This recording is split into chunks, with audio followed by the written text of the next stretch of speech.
Well, hello, everyone. I am Kristen Stuppy, and I'm super excited for those of you who are going to be joining my very good friend, Jeremy Didier, and I, as we talk about the history of ADHD KC. And I want Jeremy to start off. She is the one that came up with starting a local CHAD chapter. So, kind of tell us where you arrived at that.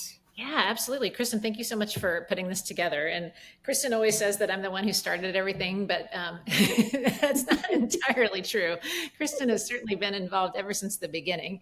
But I'll talk a little bit about why I started it, and then we can kind of go from there. Gosh, we were just talking, it's been, 12 years now since we started Mhm. ADHD KC.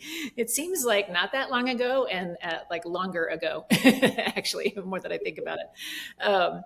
Gosh, so let's see. Our son Theo was our first child to be diagnosed with ADHD, and he was like 3, almost 4, I think, when he was diagnosed, and he's 20 now. So if you do the math, we didn't necessarily start our ADHD KC journey right when he was diagnosed. It took a couple of years, but as a mom with 3 young kids at the time, almost 4, and one kid who behaved very differently from his peers and from his siblings and from most people that I knew, their kids were not doing the same things that Theo was doing at home. And he was the classic ADHD presentation. I mean, like, ran out in the streets, jumped out of trees, absolutely no fear, no regard for his safety or anyone else's. And we were a little freaked out, I'll be honest. He was a pretty physical kid too, and I just needed people to talk to. I found CHAD online, which, gosh, when I think back to, what the internet looked like,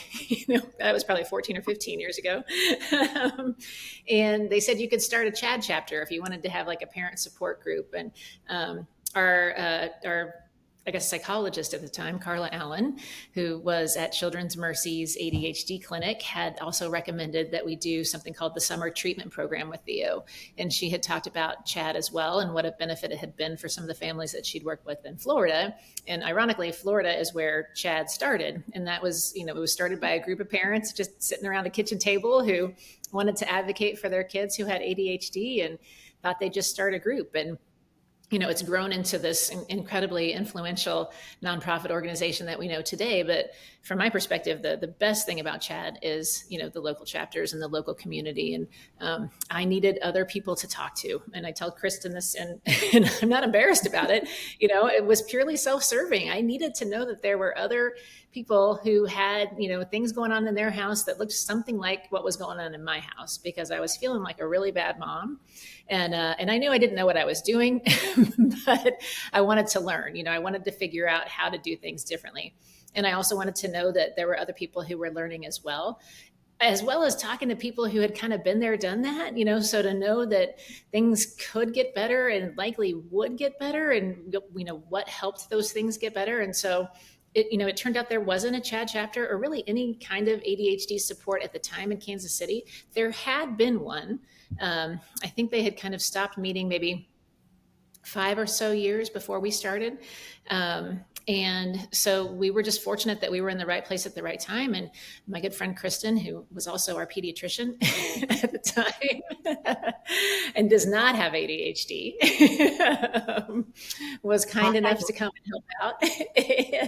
And then I don't know how we convinced her to keep coming back, but she did. And so that was the beginning. We started off running it as a business, really, because nobody in Kansas City knew what was. Who's CHAD? What's CHAD? And so we thought if we called it like ADHD KC, Kansas City's CHAD chapter, then we could kind of, spread the word. And we set up our own stuff. And the great thing about CHAD at the time was that they gave you some support in terms of chapter creation and how you ran it. But you could also kind of do not whatever you wanted, but you had a lot of flexibility. And so that was great. And we started meeting in libraries, kind of like around the kitchen table sort of thing, and trying to figure out if we wanted it to be like a true support group, or if we wanted it to be like a psychoeducational group, or have speakers come and talk about things. And we tried a bunch of different things, I think, over the years. We started out just having the parent group, right? Right. And then it just grew from there. Do you want to take it from there and talk about what happened as we kind of got bigger and added on more groups? Yeah, well, the parent group has remained very similar in structure, where we have a speaker who introduces a topic, talks about it, and the people who are there can also talk and ask questions and identify with other people, find their tribe kind of stuff. And then we had people who wanted to talk just among adults and Yeah. women specifically. So we've started an adults group for adults and their partners with ADHD, and Mm-hmm. a women's group. Those Mm-hmm. are structured very different than the parent group. Those are Yeah. structured with a moderator who Mm-hmm. is either a coach or a therapist, psychologist, and they have a topic to talk about, but the people Mm-hmm. in the group talk about those things. And Mm-hmm. those groups have been very popular. They had to stop when everything shut down with the pandemic because they were small groups live. Originally, the person leading was meeting in a church room, and that has never resumed. But Yeah. we've had others, different moderators who do different things, and each group kind of takes its own little flavor. But Yeah. those have been very popular. And then I have been involved with the teen group. When Mm-hmm. actually, Jeremy, in a minute, you can talk about the Midwest ADHD conference, ADHD conference, the uh, original one. the original Yeah. one. Mm-hmm. Um, when that was happening, we introduced the teen group that was for middle school, high schoolers. And this was something that both of us, having children who were at the Yes. time Grow teens, up. um, my daughter really wanted a teen group. She saw how active I was with the CHAD chapter and how I talked about it helping parents. And she's like, kids need this, teens need this. They want Yeah. this kind of information for themselves. Mm-hmm. So we introduced that with a panel of teens ranging from a middle schooler all the way through an upcoming or just recent graduate from high school. Um, Yeah. so that panel was great to have those kids talk about themselves growing up and learning about ADHD from Absolutely. their perspective. And parents could Mm-hmm. ask questions at that conference. And then from that, we started the teen group, which is for middle school, high school kids. And Mm-hmm. initially, that was set up similar to the parent group. And it was even at the same place, which I think we were at St. Joe's Hospital at the time when that Uh-huh. started. But we had two different Yep. rooms. The parents were in a bigger room, and the teen group was in a Yep. room. And we had a speaker lead it. Sometimes it was an activity where one time we did mindfulness, one time we did sensory things. We've Mm-hmm. done games, all kinds of different things where they could learn skills. And Mm-hmm. that also was very popular. And when the pandemic happened, the parent group and the teen group, the adults group, the women's group, all of them had to shut down. Yeah. And That was awful.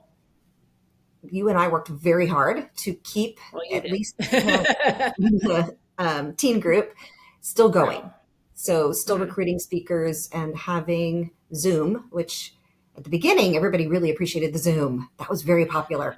Yeah. I think that fell out of favor. And when things started opening up, because I do a lot of the emails from our people, Mm-hmm. I was getting Yeah. lots of requests to get back into in-person Back in events. person. Yeah. It took Mm-hmm. us a while, but Yep. we had lots of interest, and I was excited to get back into it. Hesitant in other ways, but excited to get back Sure. into it.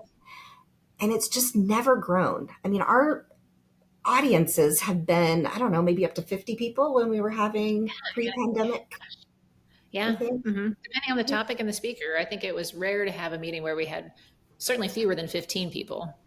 But Right. we've had meetings where that we had as many as like 75 or 100. Yeah. So I think people got a lot out of that from going. Yeah, And I I think lives have shifted since then. We've agree. gotten back into things, but I think we've just dove in and everybody is again overscheduled and Hmm. it's just hard. Yeah. And Um, I think, I mean, this is like a common challenge. I think, anytime we have like Chad leadership meetings, everybody talks about, how is it going in person? And, I think most, not just Chad chapters, I think lots of support groups or organizations like ours are, you know, challenged to get people to come in person just because lives are busy. You have kids who have some special needs, they have neurodiversities. And that means that life can be, a little up and down. It's hard to be consistent sometimes. If someone's having a meltdown or a bad day, some days you just can't do it, and more often than not, I think people come to us when they're in crisis. And, once things kind of even out and you get a little more, stable at home, on the one hand, maybe that makes better sense then to start coming in person. But more often than not, people are like, okay, now I can do like fun things, and so that doesn't necessarily mean they're going to be able to come in person to the support groups then either. So I don't know. I think it's important to keep the in-person option out there. I think you get something different out of being there in person and, connecting with other people who are going through what you're going through. There's nothing quite like that. But I'm also a person who signs up for, webinars, knowing I can't attend the actual webinar, but wanting to watch the recording later. And so do I ever actually watch the recording? Not very often, but I like knowing it's there. And we do have people who actually watch, because we can track that. We can track reviews, and people do watch the recorded sessions that we have continued to keep offering. So I do know the word's getting out there, but I guess what I'd like in part from this session is to hear from people how they would like to learn. And I don't know if there are any comments coming up at all yet. I don't see any right now, but I'm checking the chat on my phone to see if anyone's posted anything. So if you're watching live, please go ahead and post a question in the comment section, and we'll be happy to answer it. And if for some reason you're watching us recorded, shoot us an email or message us through the Facebook portal or through Instagram, or send us an email at which email do you want to use, Kristen? The ADHD KC one or the teen one? The ADHD is fine. Yeah. Email us and we'll get right back to you. If you have a recommendation. Member of our newsletter. When we send out newsletters, you can reply to that and it goes to me. So that's maybe an easy way, or from our website, ADHDKC.org, which is probably the easiest one to find. You can comment or send a question through that.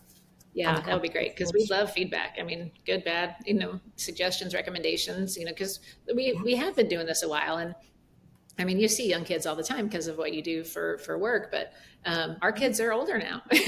And so there may be some things out there that we're unaware of that we would like to, or that you would like us to incorporate that we may not have known was a thing. So definitely let us know. I think, we get a lot of questions about when the meetings are, where the meetings are, and suggestions over time about where we can have the meetings and what nights and what days to have the meetings. And we're generally open to moving things around. But like you said, it's hard if we move the meeting to a different location and then no one shows up. So for a while there, I think we kind of scheduled things that were convenient for us, because this is not a paid gig. we do this on a purely volunteer basis, and we both have day jobs. And so, we try to do the things that we hope are going to reach the most people. But ultimately, if reaching the most people also involves the place that's closest to our houses and works for us, sometimes we're going to err on that side too.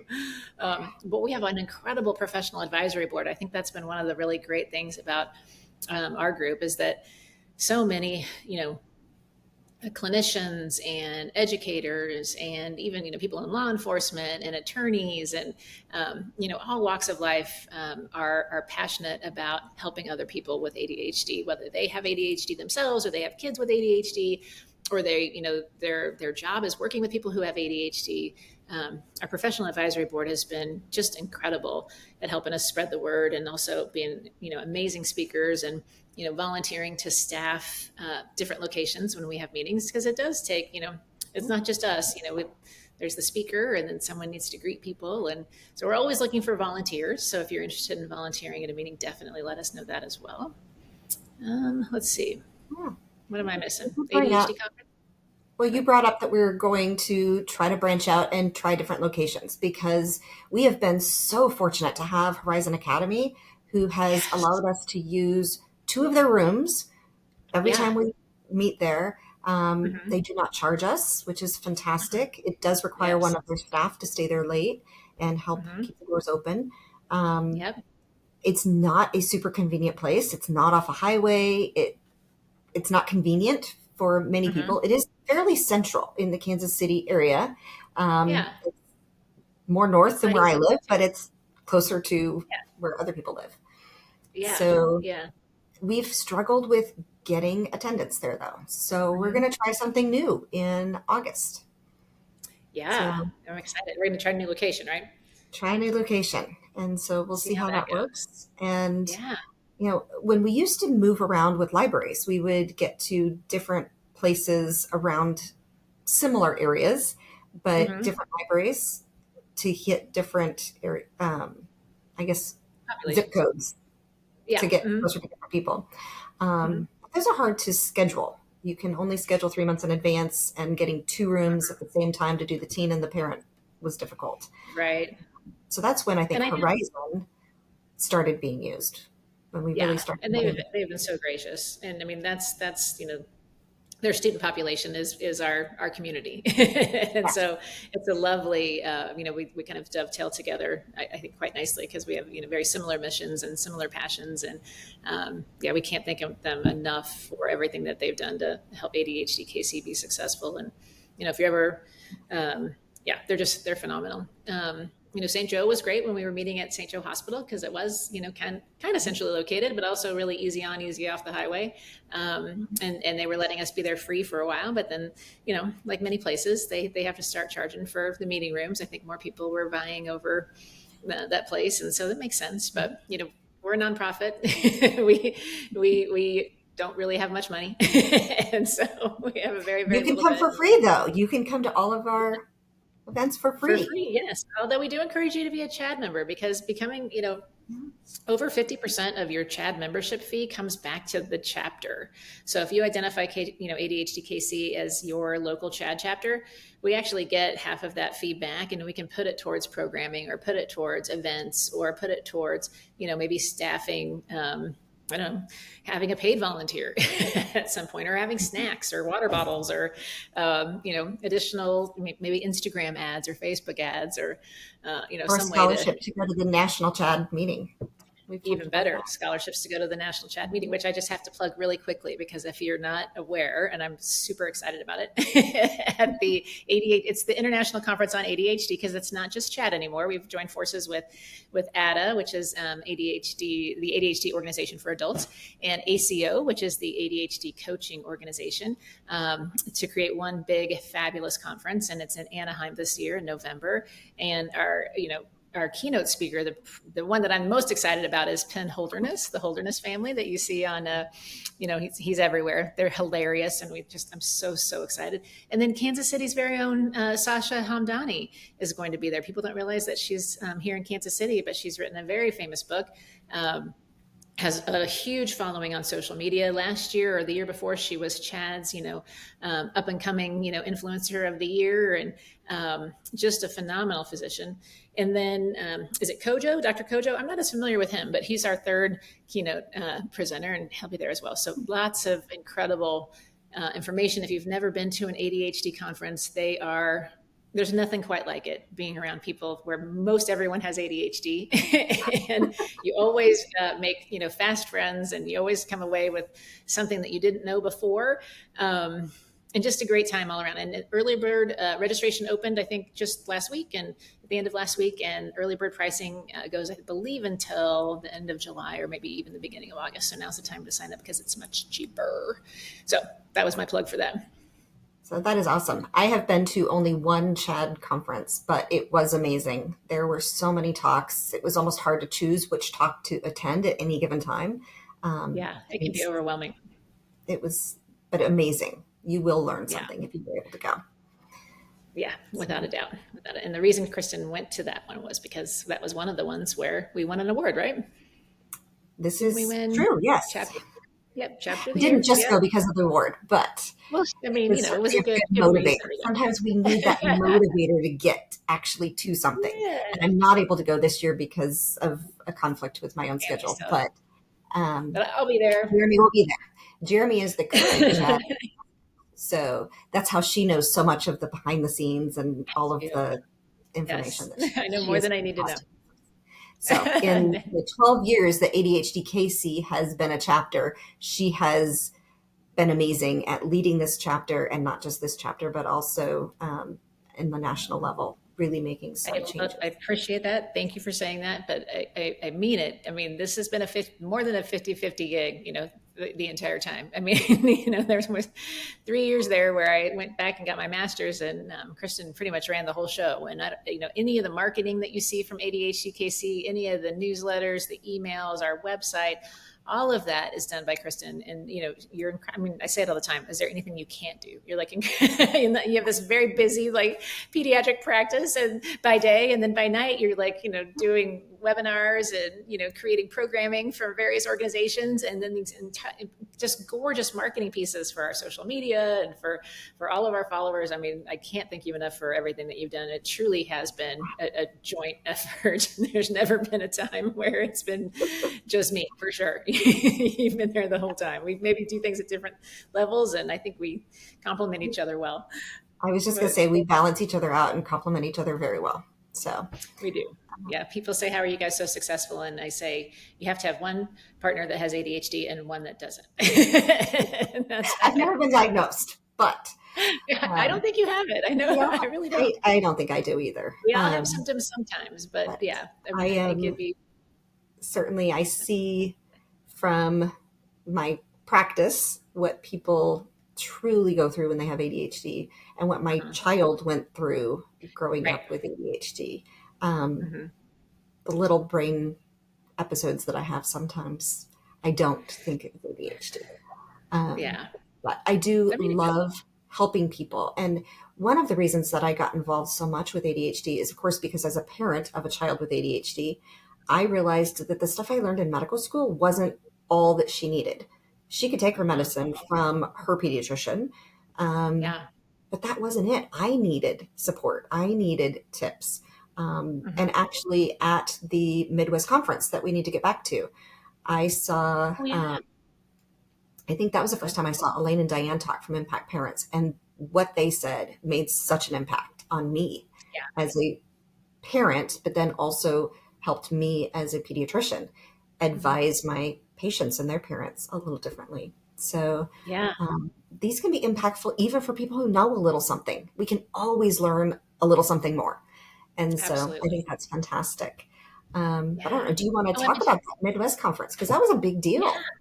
I will, but I just remembered Elaine, actually Taylor Klaus, reached out to me on email last week and was like, it's been a long time since Diane and I have come to Kansas City. We'd like to come and, speak for ADHD KC sometime in 2025 if you're open to it. And I was like, are you kidding me? If you guys are coming to town, heck yeah, let me know when you want to come. So we'll definitely promote the heck out of that, because if you're not familiar with Impact Parents and formerly Impact ADHD, they are ADHD parent coaches. And they do a phenomenal job. And while we're Chad, we can't endorse or recommend or say that we prefer one program over another. I can step back a little bit and just give you their history and tell you how influential I think they've been in terms of shaping parent training, which is one of the recommendations when your kid is diagnosed with ADHD, particularly if they're young, is to go through some parent behavior training, because it's awful hard to train 5-year-olds. I think it's a lot easier to train parents. And they were one of the first, really, I think, pioneers in ADHD parent coaching. So if you get the opportunity to hear them, I highly encourage you to do so. But yeah, gosh, the Midwest ADHD conference, what an incredible accomplishment that was. Looking back, I really can't believe we pulled it off. The late Chris Dendy was hugely instrumental in putting that together, because her good friend Russ Barkley was really, really who we wanted to come and talk. And she gave him a call and said, hey, my friend Jeremy in Kansas wants you to come and talk to her ADHD KC group. And he agreed to come and do like 2 days of presentations. And the data that we talk about now about people with ADHD having a decreased life expectancy of up to 13 years. Not many people realize this, but he shared that for the first time he released that data was at our conference. I did not know that. He shared it later on a much grander scale, like at the ADHD conference in the fall and at APSARD. But the Midwest, the original Midwest ADHD conference was where he first released it. And yeah, it just kind of gives me chills to think about because it was such a great conference. You know, we had Kristen there, and Elaine and Diane came, and Alan Brown, and we had a few other people that came and presented, and just it was like all the planets aligned. We were able to offer CEUs, and I think it was like a year after that that Chad received a grant from the CDC to put together regional centers, so that, you know, one, to reach underserved areas, you know, and provide better access to information about ADHD and providers with ADHD, but also to kind of help streamline the chapter structure. And so, you know, we talked about doing it again, and, you know, maybe every 2 or 3 years. And the Midwest region was actually the first region that was formed for Chad, and they're like, we'll do a true Midwest ADHD conference. And so, you know, the past couple of years, the Midwest the Midwest ADHD conference has been in Iowa, but they're going to move it around, I think, coming up. So we haven't gotten to do anything nearly quite as grand as we did then, but wow, that was such a great conference, wasn't it?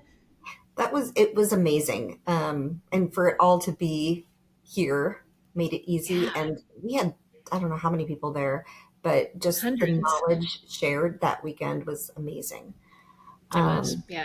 I want to say, so yeah. you know, I'm bad with the numbers and the visuals. It was more than 500 people, I want to say, that attended. Um, but in my mind, it was like 5,000, you know, because it just seemed like it was a lot. We filled a good conference room. We That's, did, yeah. The Oakland Park uh, Convention Center was really, really great about, yeah, now we need to add lunch because I need food. but with So, these regional chapters now, or regional groups, there is a regional lot center of talk about sharing speakers. So because so resource, many things are online, when yes. we have our talks, we invite Hmm. other local, or not local, but other Midwest chapters to join in, invite their members. And then we are also inviting our members to their chapter meetings that are available Hmm. online. And that's Yeah. part of our special events page. All of the Mhm. chapters are now listed out there, and some of them aren't even in our region, but in Yeah. California or other places where they've invited anyone, because with Zoom, you can join from anywhere. It might not be in an ideal Anywhere. time zone for you, but you can Hmm. enjoy. So Yeah. I'm glad you brought that up because one of the things that, you know, like I love getting emails from other chapters about the things that they're doing. And I'm like, oh, I want to go to that. Oh, I want to go to that. But then I forget that I want to go to that. And so I know one of the things that we wanted to talk about was like, how often do people want to get notified about things? Yeah. Like, I mean, no one likes to get multiple emails, you know, weekly or daily, but I don't know, maybe if we had like a special, personally, I know I need reminders. And like I'm an adult with ADHD, and while I know ADHD looks different in everyone, my guess or my suspicion is that there are other adults out there with ADHD who do the same thing. Or like, ooh, I want to go to that, and then they get distracted and forget to sign up for it. So that you really need like the follow up email or two to kind of lock in and at least register, even if you just want the recording. So I don't know. What do you think? Do you think that most people what's your impression in terms of what a good balance is for emails or communications? I don't know. I'm Text. not a marketing person. I'm a pediatrician. I Yeah, just kind of jumped into this marketing thing. but you're Um, so good at it. well, but I don't really know the background of it. I Yeah. have historically tried to keep it to one newsletter a month because I know people complain about too many emails.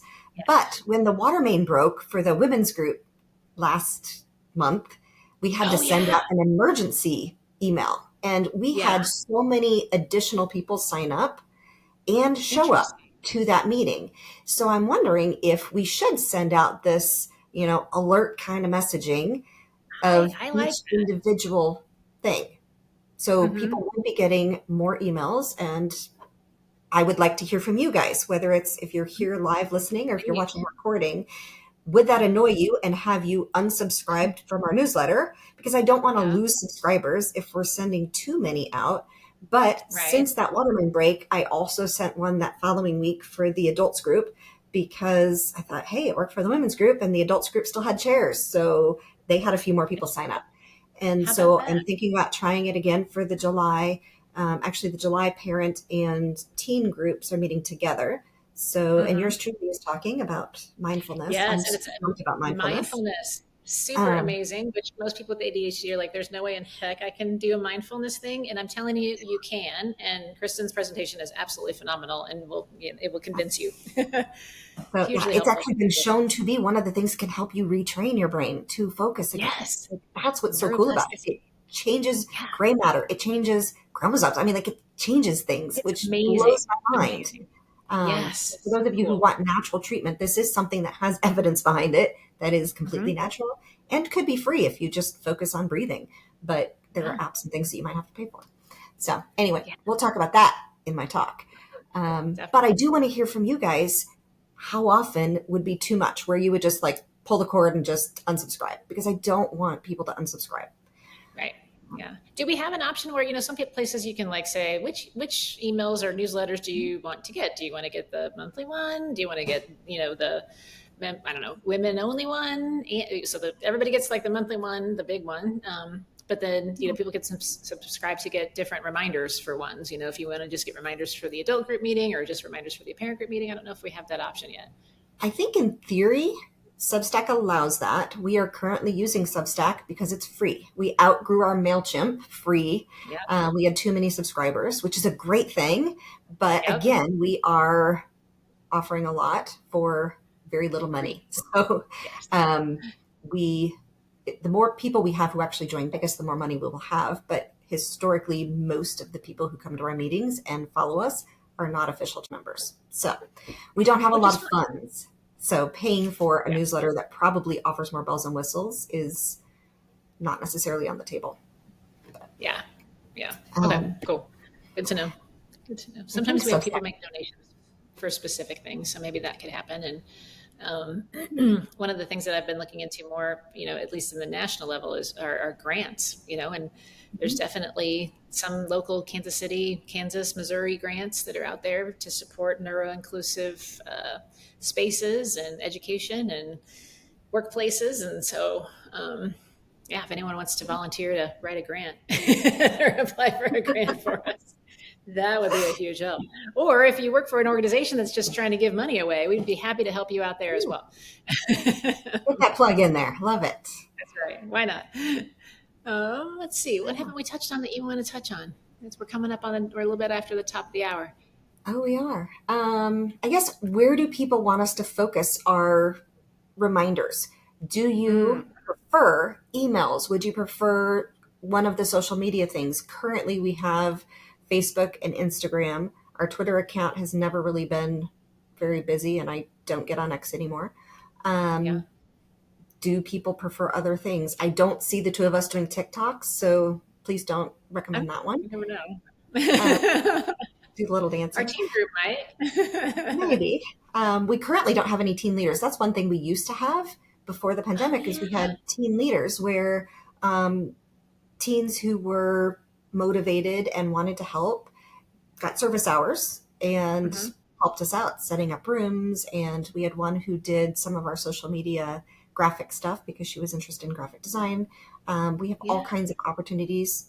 If people would want to do something, they can volunteer as Mm-hmm. teens or parents, adults, things like that. Right. And that's a great resume builder too. I mean, in addition to, obviously getting the feel good piece of it and getting, more information about your own ADHD and how it impacts your life. I mean, there are several other organizations, and I wish we did this at Chad. And in fact, that's another thing that I'm trying to get past is, to have like teen ambassadors, where you go to the conference, or you have a separate teen conference, and it's all about reaching, other teenagers with ADHD and talking about, all the things that come up when you're in high school with ADHD and how, your peers handle it and how your parents can help and what teachers can be doing better and differently to, support you.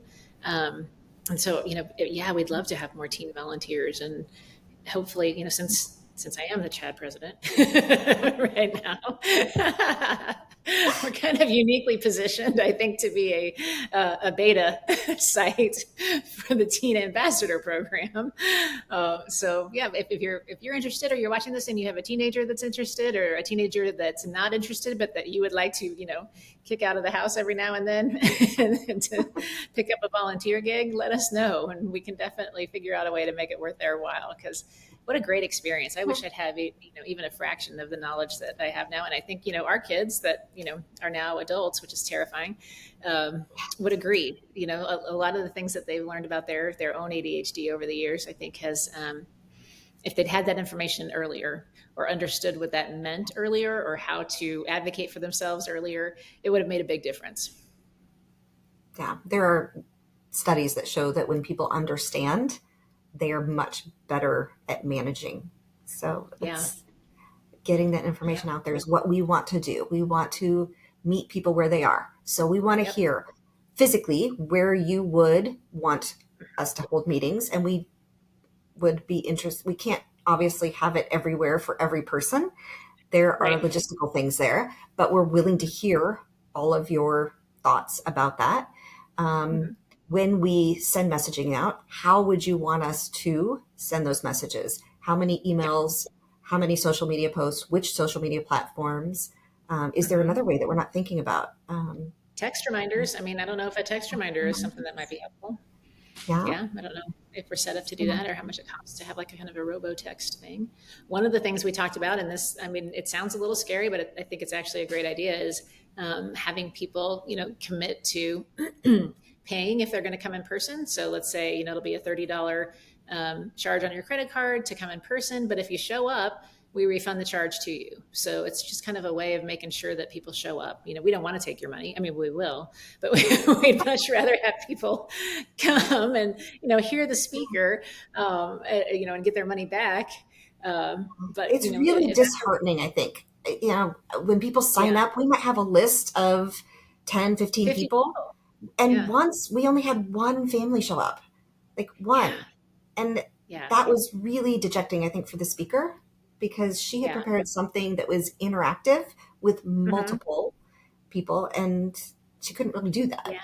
And so if we're expecting a large group, it would be nice if a large group shows. And then if nobody signs up because it's not the right date, time, location, then we know that and we cancel that. And that is much preferred. So if people put their money where their mouth is, I think that actually might help people remember to do it, because it won't be an atrocious fee. It won't be $200, but it still won't be just, $1. It'll be something. Be like $2. It'll be enough to where it'll sting a little bit to lose, if you don't show up, kind of thing, but not so much that it's outrageous. But we haven't instituted that yet. And that's just something we're kind of kicking around, but I kind of love the idea, because for me as a person with ADHD, $5, I probably will be like, it's $5, which doesn't mean that I have like $5 to lose. It just means it doesn't, hurt us. But like $30 is, at $30, I'm not going to blow off, several times probably. And there would be an out. Like if something happens, you can cancel. That's fine. 24 hours ahead of time or something, or we'll figure it out. We haven't figured out those details yet, but I think, we'd love for you to be there. That's the key piece. We don't want to be charging people for it. We want you to come and hear the speaker, and we want our speakers to know that, that their time is being rewarded as well, because we don't pay our speakers. They're all volunteers also. And they do it for the same reasons that we do. They have a family member with ADHD, they have ADHD, or their occupation is ADHD connected, and they just want to share what they know and help other people. Yeah. I just checked some comments, and there aren't any. So either we're answering all your questions, or people are going to hopefully watch later and get us their thoughts on what all the things we talked about. Yeah. Cool. Kristen, thank you for putting this together. This has been great, and hopefully very informative and helpful for people who are interested in either getting involved or learning more about ADHD KC or wanting to connect with us. Yeah. Well, if people can't tell, both Jeremy and I are super passionate about this. We want to help you. So let us know how we can help you. Let us help you. Help us help you. All right. Thanks so much. All right. Thank you. Bye-bye.